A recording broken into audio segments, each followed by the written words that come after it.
आप सब बहुत अच्छे होंगे, बहुत बढ़िया होंगे। और मेरे यहाँ तो बारिश हो रही है, डेफिनेटली मैं भी बहुत अच्छी हूँ। तो हमने आर्टिकल 12 और 13 पढ़ लिया था कि आर्टिकल 12 और 13 में क्या कहा गया है ना। हमें पढ़ना है आर्टिकल 14 समानता का अधिकार। ठीक है, तो आर्टिकल 14 क्या है, पहले इसकी लैंग्वेज को समझते हैं कि इसमें कहा क्या गया है। अनुच्छेद 14 समानता का अधिकार, अनुच्छेद आर्टिकल 14 समानता का अधिकार, राइट टू इक्वालिटी, कहता है कि भारत के राज्य क्षेत्र में किसी भी व्यक्ति को विधि के समक्ष समानता यानी इक्वालिटी बिफोर लॉ और विधियों के समान संरक्षण यानी इक्वल प्रोटेक्शन ऑफ लॉ से वंचित नहीं किया जाएगा। तो आर्टिकल 14 अनुच्छेद 14 जो समानता का अधिकार है, समानता के अधिकार में आर्टिकल 14 कहता है कि भारत के राज्य क्षेत्र में किसी भी व्यक्ति को, जब किसी भी व्यक्ति को बोला जा रहा है, इसका मतलब भारत और विदेशी नागरिक दोनों की बात की जाएगी। ठीक है, कोई भी व्यक्ति हो, बोला कि भारत के राज्य क्षेत्र में कोई भी व्यक्ति, चाहे वो भारत का नागरिक हो, कोई बाहर का व्यक्ति हो, अगर नागरिक बोलता तो सिर्फ भारत का नागरिक, यहाँ क्या बोले कोई भी व्यक्ति। ठीक है, तो भारत के राज्य क्षेत्र में किसी भी व्यक्ति को equality before law, equality before law का मतलब होता है विधि के समक्ष समानता और इक्वल प्रोटेक्शन ऑफ लॉ यानी विधियों के समान संरक्षण से वंचित नहीं किया जाएगा। इक्वालिटी बिफोर लॉ और इक्वल प्रोटेक्शन ऑफ लॉ से वंचित नहीं किया जाएगा किसी भी व्यक्ति को भारत के राज्य क्षेत्र में। यह समानता के अधिकार में आर्टिकल 14 कहता है। क्या कहता है, आर्टिकल 14 अनुच्छेद 14 कह रहा है। तो दो शब्द बोला गया, इक्वालिटी बिफोर लॉ, ठीक है, यानी विधि के समक्ष समानता, इक्वालिटी बिफोर लॉ, विधि के समक्ष समानता। इसका क्या मतलब होता है, इसका मतलब होता है विशेषाधिकारों का ना होना, विशेषाधिकारों का ना होना। विशेषाधिकार का मतलब होता है जो सबल है, जो व्यक्ति सक्षम है, उसके पक्ष में कोई विभेद हो रहा है उसका ना होना। ठीक है, सबल के पक्ष में किए गए विभेद को ही क्या बोलते हैं, विशेषाधिकार। ठीक है, तो विशेषाधिकारों का ना होना मतलब सबल के पक्ष में किसी भी तरह का विभेद नहीं किया जाएगा। सबल के पक्ष में मान लीजिए, इसका मतलब विभेद जो होता है दो प्रकार का होता है। ठीक है, विभेद दो प्रकार का कैसे होता है, एक होता है सबल के पक्ष में और एक होता है निर्बल के पक्ष। ठीक है, या वंचित के पक्ष में मान लीजिए। तो सबल के पक्ष में मान लीजिए कि वर्ण व्यवस्था है, वर्ण व्यवस्था में 4 वर्ण है, अब मान लीजिए ऊपर का वर्ण, आप बोले कि भाई तो ऊपर के वर्ण से आ रहा है। ठीक है, तो इसलिए इसको नौकरी में हम नौकरी एग्जाम्पल ले लीजिए, मान लीजिए इसको हम 60% आरक्षण दें। क्यों, क्योंकि वर्ण व्यवस्था में सबसे ऊपरी पायदान पे आ रहा है। तो ये क्या हो गया, ये तो सबल के पक्ष में भेदभाव हुआ, तो ये नकारात्मक होता है। जब सबल के पक्ष में भेदभाव किया जाता है तो यह नकारात्मक होता है, याद रखिएगा। ठीक है, और दूसरा विभेद होता है वंचित के पक्ष में भेदभाव। ठीक है, वंचित के पक्ष में भेदभाव कैसे कि देखिए इस देश में जितने बड़े बिजनेसमैन, ठीक है, कोई भी आप ले लीजिए, सारे टैक्स देते हैं। ठीक है, जितने एक इनकम की सीमा निर्धारित है कि इस आय के ऊपर से जो भी होंगे वो आयकर देंगे। ठीक है, लेकिन एक ई रिक्शा वाला, एक गरीब व्यक्ति, ठेली लगाने वाला टैक्स नहीं दे रहा है, तो ये तो विभेद हो गया भाई। एक के ऊपर आप कर लगा रहे हैं, एक के ऊपर आप कर नहीं लगा रहे हैं, ये तो गलत बात होगी।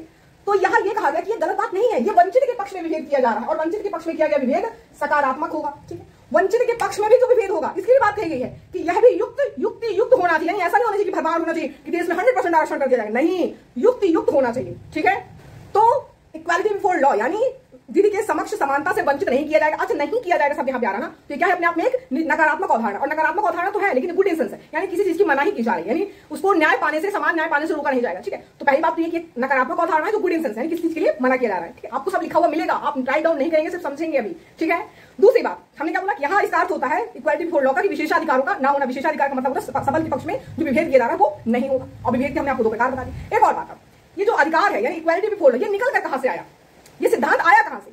ये एक ब्रिटेन के एक दार्शनिक हुए हैं डायसी। ठीक है, डायसी जो है इन्होंने कानून का नियम दिया। ठीक है, कानून का शासन, रूल ऑफ लॉ से संबंधित नियम देते हैं, प्रतिपादन करते हैं और उसके एक अंग के रूप में विधि के समक्ष समानता को मान्यता देते हैं। तो अभी डायसी क्या कह रहे हैं, इनका समझिए डायसी ने क्या कहा। आर्टिकल 14 कहता है कि भारत के राज्य क्षेत्र में किसी भी व्यक्ति को विधि के समक्ष समानता और विधियों के समान संरक्षण यानी इक्वल प्रोटेक्शन ऑफ लॉ से वंचित नहीं किया जाएगा। विधि के समक्ष समानता, इसका क्या अर्थ है, यह एक नकारात्मक अवधारणा है। इसका अर्थ है विशेषाधिकारों का ना होना, यानी सबल के पक्ष में किए गए विभेद को क्या कहते हैं, विशेषाधिकार कहते हैं। यह ब्रिटिश संवैधानिक परंपरा से लिया गया है। इसका प्रतिपादक डायसी को माना जाता है। डायसी ने कानून का शासन, रूल ऑफ लॉ का प्रतिपादन करते हुए उसके एक अंग के रूप में विधि के समक्ष समानता को मान्यता दी। अब कानून का शासन, रूल ऑफ लॉ जो डायसी का हो गया है, कानून के शासन का अर्थ है कानून सर्वोच्च होता है और कानून शासन और शासित यानी शासन और शासित दोनों पर लागू होता है। शासन करने वाला व्यक्ति कोई भी हो लेकिन सर्वोच्चता कानून की होती है। तो डायसी के द्वारा प्रतिपादित मत है, यानी राजतंत्र में क्या परिभाषा है, रेक्स, रेक्स मतलब किंग, लेक्स means law, law king is law, यानी शासन ही कानून है, जो शासक है वही अपने आप में कानून है। दूसरा है लोकतंत्र, लेक्स जिसे बोलते हैं लॉ, रेक्स मींस किंग, यहां आप उलट दीजिए, लॉ इज किंग यानी कानून ही शासन है। कानूनों का समान संरक्षण से क्या मतलब है, इक्वल प्रोटेक्शन ऑफ लॉ से मतलब है, पहले यह एक, सबसे पहले हम जानते हैं कि यह एक नकारात्मक अवधारणा है। दूसरा, इसका अर्थ है समान परिस्थितियों में समान व्यवहार करना, अर्थात जब राज्य नागरिकों के लिए सुविधाओं और अवसरों की व्यवस्था करेगा तो वे अवसर समान परिस्थितियों में रहने वाले सभी व्यक्तियों को समान रूप से उपलब्ध होंगे। तीसरा, यह अनुपातिक समानता पर आधारित है। अनुपातिक समानता का अर्थ है समान जनों के साथ समान व्यवहार करना और असमान जनों के साथ असमान व्यवहार करना। इसको अमेरिका से लिया गया, यूएसए से लिया गया है। समानता जो है वो अरस्तु के अनुसार 2 प्रकार की होती है, एक पूर्ण समानता अर्थात सभी जनों के साथ एक जैसा व्यवहार करना, दूसरा है अनुपातिक समानता यानी समान जनों के साथ समान व्यवहार करना और असमान जनों के साथ असमान व्यवहार करना। यह वितरण मूलक न्याय के संदर्भ में अपनाया गया है। विधि के समक्ष समानता का तो यही मतलब हुआ ना कि कानून का शासन होगा, यानी सबसे ऊपर कानून होगा। ठीक है, तो याद रखिएगा यह एक कैसी एक ब्रिटिश संवैधानिक परंपरा से लिया गया है। इक्वालिटी बिफोर लॉ, कानून का जो शासन होगा, ये एक कहां से लिया गया? ब्रिटिश संवैधानिक परंपरा से लिया गया है। इसके प्रतिपादक डाइसी है। कौन है इसके प्रतिपादक? डाइसी जो ब्रिटेन के दार्शनिक हुआ करते थे। ठीक है, डाइसी का कानून का शासन यानी रूल ऑफ लॉ का प्रतिपादन करते हुए उसके एक अंग के रूप में विधि के समक्ष समानता को मान्यता दी। तो डाइसी का नियम कहता क्या है? डाइसी का कानून का शासन क्या कह रहा है? रूल ऑफ लॉ ये कहता है कि कानून सर्वोच्च होगा। कानून सर्वोच्च होने का मतलब है कानून शासक और शासित दोनों पर लागू होगा। यानी शासन करने वाला व्यक्ति कोई भी हो, सत्ता के शीर्ष पर कोई भी बैठा हो, उस पर भी कानून लागू होगा और वह जिसके ऊपर शासन कर रहा है उस पर भी लागू होगा। यानी मान लीजिए देश में प्रधानमंत्री है, ठीक है, तो जो संविधान में जो कानून है वो प्रधानमंत्री के ऊपर भी लागू होगा कि भाई प्रधानमंत्री कल किसी की हत्या करते तो वैसे ही कोर्ट एंड ट्रायल उनके ऊपर नहीं चलेगा। और प्रधानमंत्री हम लोगों के ऊपर रूल कर रहे हैं तो हम लोगों के ऊपर भी समान लागू होगा। ठीक है, तो यहाँ पे सर्वोच्च कौन हुआ? प्रधानमंत्री हुआ, यहाँ हुआ, दोनों नहीं हुए। सर्वोच्च कौन हुआ? कानून हुआ। तो किसकी सर्वोच्चता है? कानून की सर्वोच्चता है। तो कानून का शासन का यही मतलब है, रूल ऑफ लॉ का मतलब है कि सर्वोच्च कानून होगा। यही आपका डाइसी का नियम है। ठीक है, डाइसी का जो कानून, रूल ऑफ लॉ का जो नियम है वो यही कह रहा है कि शासन और शासक, जो शासक है और शासित है, कोई भी हो, सत्ता पे कोई बैठा हो और किसके ऊपर वो शासन कर रहा हो, कानून सभी के लिए बराबर है। कानून सबके लिए बराबर, सर्वोच्च कौन होगा? कानून होगा। और उन्होंने एक लैटिन शब्द लिया, इसे सिद्ध किया। ठीक है, एक लैटिन शब्द है रेक्स और एक है लेक्स। ठीक है, रेक्स का मतलब होता है किंग, रेक्स का मतलब होता है किंग और लेक्स का मतलब होता है लॉ। ठीक है, अगर इनको बीच में इस जोड़ दिया जाए तो किंग इज लॉ। ये राजतंत्र की परिभाषा होती है कि राजा ही शासन है, राजा ही क्या है आपका? सॉरी, शासन ही कानून है। जो सत्ता के ऊपर बैठा है, राजा का मतलब होता है शासन। ठीक है, शासक ही कानून है, सॉरी शासक ही कानून है, यानी राजा ही अपने आप में कानून है। आपने सॉरी एक मूवी देखी होगी बाहुबली, उसमें राजमाता कहती है कि मेरा वचन ही मेरा शासन है, मेरा वचन ही मेरा शासन है। इसका मतलब शासक ही कानून है, मैं जो बोलूंगी वही होगा। ठीक है, तो रेक्स मतलब होता है किंग इज लॉ। जब राजा यानी शासक ही कानून हो तो वो है आपकी किसकी परिभाषा? राजतंत्र की परिभाषा। लेकिन लोकतंत्र में क्या होता है? लेक्स, रेक्स, लॉ, लेक्स मतलब होता है लॉ एंड रेक्स मींस होता है किंग। ठीक है, तो law is king, law is king, यानी यहाँ पर क्या हुआ? आपका क्या कह रहा है? कानून ही शासक है। अभी क्या होता? ऊपर क्या था? शासक ही कानून है, मैं जो बोलूंगी, मेरा वचन ही मेरा शासन। लेकिन अब क्या कह रहा है? अब कह रहा है कि लॉ इज किंग, अब कानून ही शासक है, सबसे ऊपर कानून है। मैं भी कानून से परे नहीं हूं राजमाता जब ये बोल दे तब वो हो जाएगा लोकतंत्र। फिर आपके स्टेटमेंट क्या कहा गया था? समानता के अधिकार में इक्वल प्रोटेक्शन ऑफ लॉ से वंचित नहीं करेगी, यानी कानून या विधियों के समान संरक्षण से वंचित नहीं किया जाएगा। इसका क्या मतलब है? इसका ये मतलब है कि सरकार यानी राज्य अपने नागरिकों को, समान परिस्थितियों में रहने वाले नागरिकों को यदि कोई सुविधा उपलब्ध करा रही है, कोई अवसर उपलब्ध करा रही है अपने नागरिकों को, तो जो समान परिस्थिति में रहने वाले व्यक्ति हैं उनको समान रूप से उपलब्ध कराएगी। ठीक है, साथ ही साथ क्या कह रहे हैं कि अनुपातिक समानता पर भी आधारित होगा। ठीक है, अनुपातिक समानता पर ऐसे आधारित होगा, ऐसे समझिए, अनुपातिक समानता का अर्थ होता है समान जनों के साथ समान व्यवहार और असमान जनों के साथ असमान व्यवहार। अब इसका क्या मतलब है? देखिए, समानता दो प्रकार की होती है, एक पूर्ण समानता और एक होती है आनुपातिक समानता। ठीक है, अब इसका ये मतलब कहने का है कि जो समानता उपलब्ध कराएगी, यानी राज्य अपने नागरिकों को जो सुविधा या अवसर उपलब्ध कराएगा वो समान नागरिकों के साथ समान होगा और असमान नागरिकों के साथ असमान होगा। यानी एक ही परिस्थिति में रहने वाले व्यक्ति या समूह जो भी होगा, ठीक है, जो भी व्यक्ति होगा, एक ही परिस्थिति में रहने वाले व्यक्ति है तो उनके लिए अगर कोई सुख सुविधा अवसर उपलब्ध करा रही है तो वो समान होगा। ठीक है, यानी इसके कहने का मतलब ये है कि मान लीजिए कोई गरीब व्यक्ति है, ठीक है, जिसकी इनकम बहुत कम है, मान लीजिए कि वो किसी IAS अधिकारी के यहाँ नौकरी कर रहा है, वो नौकर झाड़ू पोछे का काम कर रहा है। एक और व्यक्ति है वो किसी साधारण से व्यक्ति के घर में झाड़ू पोछा करने जा रहा है, दोनों का काम एक ही है, दोनों की परिस्थितियां समान है, दोनों ही झाड़ू पोछे का काम कर रहे हैं, दोनों की आर्थिक स्थिति भी ठीक ठाक वैसी ही है। ठीक है, दोनों ही वही काम कर रहे हैं। तो इसका ये मतलब है कि अब उनमें भेद नहीं किया जाएगा, ये नहीं कहा जाएगा कि डीएम साहब के यहाँ झाड़ू पोछे काम करते रहे इसलिए तुम्हारा बीपीएल कार्ड नहीं बनेगा और ये व्यक्ति किसी और के यहाँ झाड़ू पोछे काम कर रहा है इसलिए इसका बीपीएल कार्ड बनेगा। समान परिस्थितियों में है उनको समान अवसर उपलब्ध कराया जाएगा। साथ ही साथ अनुपातिक जो कहा गया कि अनुपातिक वितरण, अनुपातिक समानता, ठीक है, अनुपातिक वितरण को भी ध्यान में रखा जाएगा, अनुपातिक समानता पर ध्यान दिया जाएगा। अनुपातिक समानता का मतलब हमने बोला समानता दो प्रकार की होती है, पूर्ण समानता और एक होती है अनुपातिक समानता। पूर्ण समानता का मतलब होता है कि समान व्यक्तियों के साथ समान व्यवहार और असमान व्यक्तियों के साथ असमान व्यवहार करना। इसका क्या मतलब हुआ? इसका मतलब ये हुआ पूर्ण समानता का मतलब कि अगर आप देश में पूर्ण समानता है, पूर्ण समानता का मतलब कि भाई अगर अंबानी जी कर दे रहे हैं, रानी जी कर दे रहे हैं, रिक्शा वाला भी कर दे, ये हो गया पूर्ण समानता।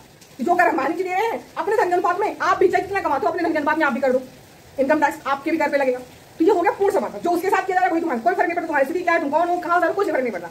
लेकिन एक होता है अनुपातिक समानता। अनुपातिक समानता का मतलब होता है कि समान जनों के साथ समान व्यवहार और असमान जनों के साथ असमान व्यवहार। यानी इसे कहने का मतलब होता है जब राज्य जब भी वंचित के पक्ष में कोई भेदभाव का निर्धारण करता है तो वह मनमाना नहीं होना चाहिए। यानी ऐसे मान लीजिए कि कोई व्यक्ति है, मान लीजिए कोई एक बिजनेसमैन है, ठीक है, उसके और जितने देश में बिजनेसमैन है, ठीक है, उन सभी बिजनेसमैन पे टैक्स लग रहा है, ठीक है। तो यानी एक बिजनेसमैन, अगर मोदी जी अगर सरकार अगर टैक्स लगा रहे हैं अडानी जी के ऊपर तो अंबानी जी के ऊपर भी टैक्स लगेगा, क्योंकि समान जन है, एक ही जैसे कैटेगरी से आते हैं, एक ही जैसे वो भी इनकम करें, वो भी अच्छे बिजनेसमैन अच्छा खासा वो भी कमा रहे हैं, तो समान जनों के साथ समान व्यवहार हो रहा है। अब असमान जनों का मतलब आप उनके कंपेरिजन में, मोदी जी के कंपेरिजन में, अंबानी जी के कंपेरिजन में, अडानी जी के कंपेयर में एक से वाले के साथ आप टैक्स नहीं लगा सकते कि भाई तुम्हारी इनकम में भी टैक्स लगेगा, कितना कमाते हो, 200 के अनुपात में टैक्स लगेगा, नहीं, ये असमान हो गए दोनों। एक की इनकम इतनी हाई, एक की इनकम इतनी कम, तो असमान व्यक्तियों के साथ समान व्यवहार नहीं किया जाएगा, समान व्यक्तियों के साथ समान और असमान व्यक्तियों के साथ असमान व्यवहार किया जाएगा। ठीक है, साथ ही साथ ये भी दिशा निर्देश दिया गया कि जब भी वंचित के पक्ष में भेदभाव किया जाएगा, यानी वंचित के यानी सवाल टैक्स नहीं दे रहा है, इनकम टैक्स नहीं दे रहा है, तो ये जो भेदभाव होगा ये युक्त होना चाहिए। मान लीजिए कि हमें, आप देखते हैं कि देश में आरक्षण है बहुत सारा, ओबीसी का आरक्षण हो गया, SC ST आरक्षण हो गया, और अब तो वो भी आने लगा है, EWS भी हो गया है अब तो, है ना, इकोनॉमिकल वीकर सेक्शन के लिए आरक्षण हो गया है। तो इसका यही कहने का मतलब है कि जो आरक्षण है वो क्या होगा, युक्त युक्त होना चाहिए। ऐसा नहीं होना चाहिए कि आरक्षण आरक्षण में पूरी सीट चली जाए, कोई जनरल कैटेगरी से आ रहा है उसको सीट ही ना मिले। तो ये सब चीजें भी क्या होनी चाहिए, युक्ति युक्त होनी चाहिए। तो भारत में आनुपातिक समानता को एक्सेप्ट किया गया है, स्वीकार किया गया है, ठीक है। तो आपने देखा कि आनुपातिक समानता का क्या है, समान जनों के साथ समान व्यवहार और असमान जनों के साथ असमान व्यवहार। तो याद रखिएगा कहां से लिया गया है, ये यूएसए से लिया गया, ठीक है। और साथ ही साथ एक और बात, कानूनों का समान संरक्षण, इक्वल प्रोटेक्शन ऑफ लॉ। हमने बोला कानून का शासन डाइसी ने दिया, लेकिन याद रखिएगा कानूनों का समान संरक्षण का जो सिद्धांत है, उसका जो स्रोत है वो कौन है, वह भी आपका अमेरिका। याद रखिएगा कानूनों का समान संरक्षण का स्रोत अमेरिका है, और अनुपातिक समानता का भी स्रोत कहां से लिया गया है, कहां से लिया गया है, भी यूएसए से लिया गया है, ठीक है। तो ओवरऑल समानता के अधिकार में निष्कर्ष क्या निकल के आया, क्या निष्कर्ष निकलता है, तो राइट डाउन करिए कि भारत के संविधान के अंतर्गत समानता से तात्पर्य निम्नलिखित बातों से, अब किन बातों से आप राइट डाउन करिए। पहला, विशेषाधिकार का ना होना, विशेषाधिकार का ना होना अर्थात सबल के पक्ष में कोई विभेद का ना होना।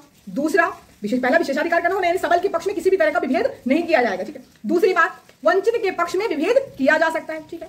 तीसरी बात, राज्य जब भी वंचित के पक्ष में भेदभाव करने के लिए परिस्थितियों का निर्धारण करेगा तो वह परिस्थितियां मनमाना नहीं होंगी, यानी युक्त होंगी, युक्ति संगत होंगी। कि भाई वंचित का जब चयन करेगा राज्य तो ऐसा नहीं कि मनमाना तरीके से करेगा कि भाई ये भी वंचित है, वे भी वंचित है, नहीं, आपको तर्क देना पड़ेगा कि कौन वंचित है, ठीक है। जैसे ईडब्ल्यूएस आरक्षण लागू हुआ तो किसके ऊपर लागू हुआ, कौन वंचित है, कौन सच में इकोनॉमिकली वीकर है, सब तय होगा, मनमाना नहीं होगा, ठीक, यही बात है। तो आपने देख लिया कि समानता का क्या मतलब है और समानता से तात्पर्य क्या है हो रहा है, ठीक है। अब हम जानते हैं आर्टिकल 15, ठीक है। आर्टिकल 15 याद रखिएगा जो मूल संविधान है, मूल संविधान में जो आर्टिकल 15 है उसमें सिर्फ 3 ही क्लॉज है। मूल संविधान में आर्टिकल 15 के तहत सिर्फ 3 ही क्लॉज है, मतलब article 15 clause 1, article 15 clause 2, article 15 clause 3।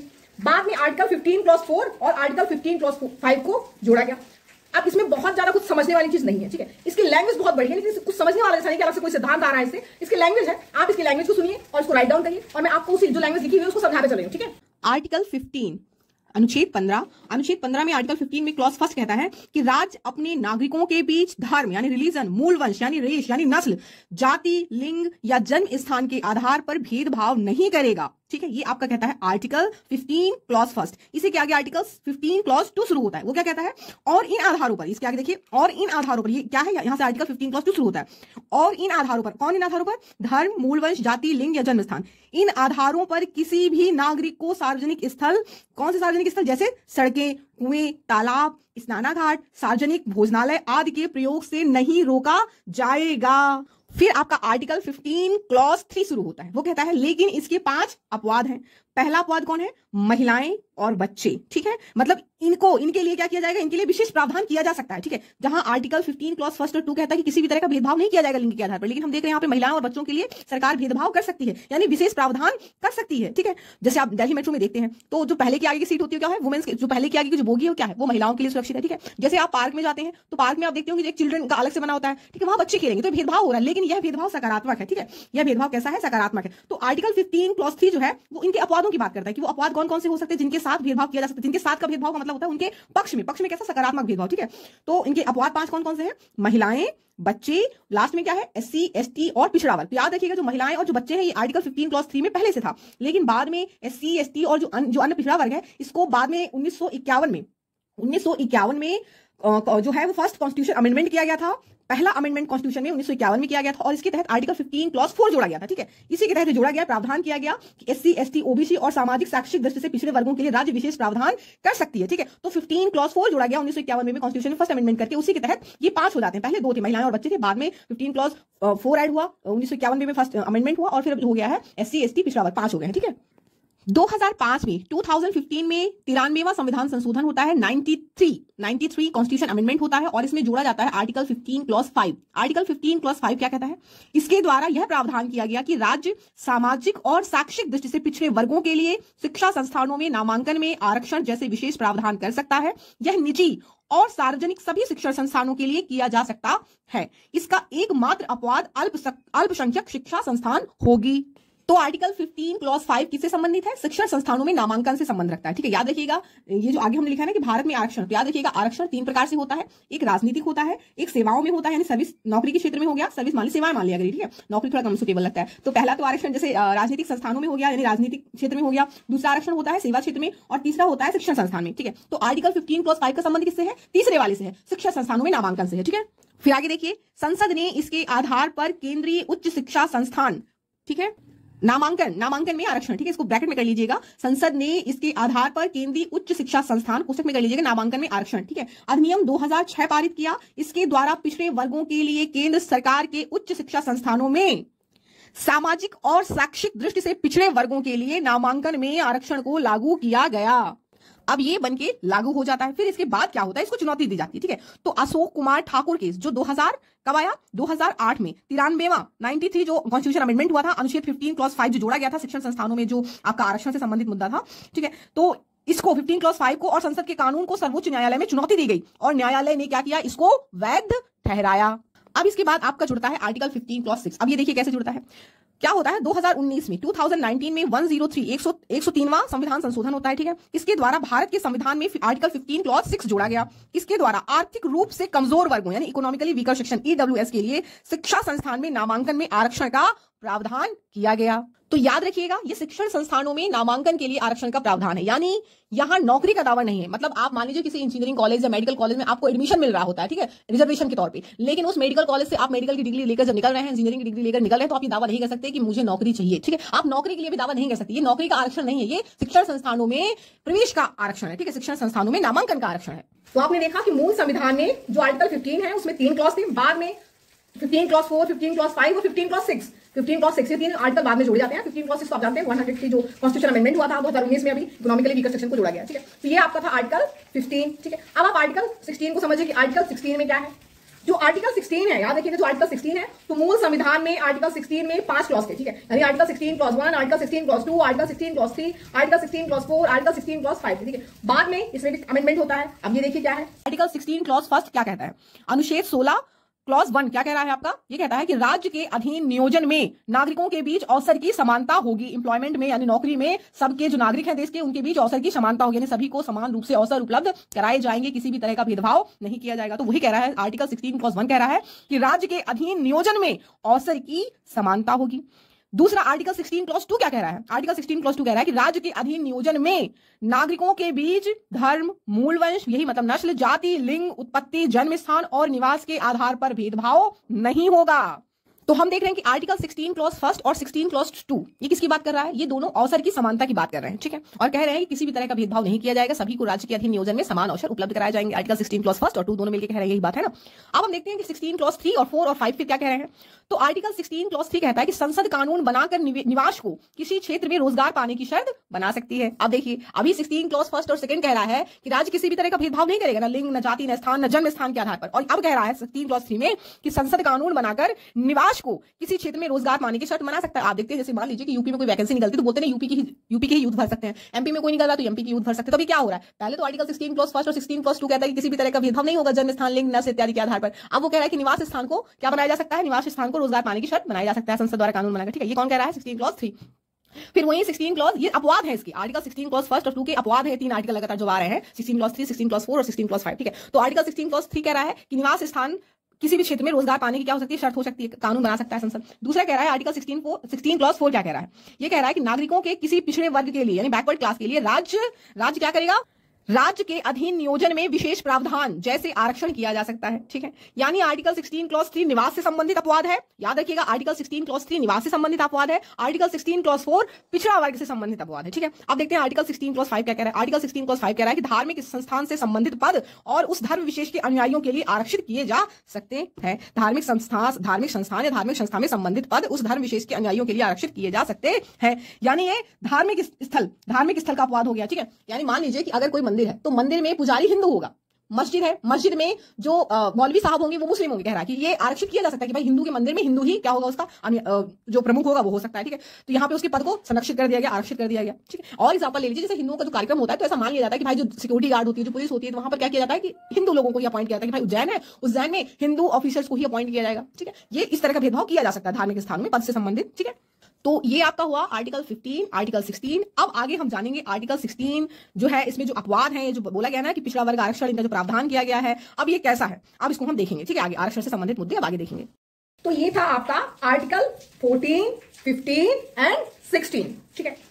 अब 16 अभी आपका कंटिन्यू रहेगा। अब यहां से निकलेगा आरक्षण का सिद्धांत कि आरक्षण क्या होता है। और एक और बात, आप स्टूडेंट हैं, आप यहां कोई पॉलिटिकल व्यू से नहीं देखेंगे, किसी की भावनाएं आहत नहीं होंगी। याद रखिएगा, जब आप अध्ययन करें, ज्ञानार्जन करें तो बिल्कुल न्यूट्रल होके, जब कोई भी चीज आप सीखे तो बिल्कुल न्यूट्रल, बिल्कुल तटस्थ होकर सीखिएगा। अपने माइंड में कोई बैरियर मत लगा के रखिएगा। अगर आप बैरियर लगा के रखेंगे, किसी विचारधारा से आप प्रभावित होकर बैठेंगे तो आप कुछ नहीं सीख पाएंगे। जब आप सीखे तो अपना न्यूट्रल होकर सीखिए। और हर एक विचारधारा, कोई विचारधारा पूरी तरह सही नहीं होती, कोई विचारधारा पूरी तरह गलत नहीं होती। आपकी अपनी खुद की एक आइडियोलॉजी होनी चाहिए, ठीक है। तो अब आप आरक्षण समझेंगे नेक्स्ट क्लास में। तो आरक्षण सही है, गलत है, कौन सा केस आया आरक्षण के संबंध में, और क्या सरकार इस दावा करती है कि भाई हम 70% आरक्षण ले आएंगे, 60% आरक्षण ले आएंगे। बिहार में ये बोला जा रहा है, यूपी में ये बोला जा रहा है, कहीं ये बोला जा रहा है। क्या ऐसा हो सकता है? आरक्षण की जो सीमा है वो बढ़ाई जा सकती है, और किस केस में क्या कहा गया, और आरक्षण सही है या नहीं, उचित है या नहीं, और इसके पक्ष में क्या विचार दिए गए हैं, आप न्यूट्रल होकर सुनेंगे और समझेंगे, ठीक है। ये आपकी क्लास है, आप स्टूडेंट हैं, कोई पॉलिटिकल एजेंडा लेकर मैं बैठेगा कुछ नहीं सीख पाएंगे आप कहीं भी, ठीक है। जैसे मैं न्यूट्रल होकर पढ़ाती हूं ना, मेरा किसी चीज से कोई लेना देना नहीं, मेरा हर चीज में मुझे अच्छा और बुरा दोनों में व्यू देखती हूं, और मेरा न्यूट्रल विचार है, और मैं कभी भी अपने विचारों पे थोपने की कोशिश नहीं करती। ऐसे ही आपको भी सीखना है और आपको भी, ठीक है। तो चलिए ठीक है, मिलते हैं नेक्स्ट क्लास में। हंसते रहिए, मुस्कुराते रहिए, अपना ख्याल रखिए। जय हिंद, जय भारत।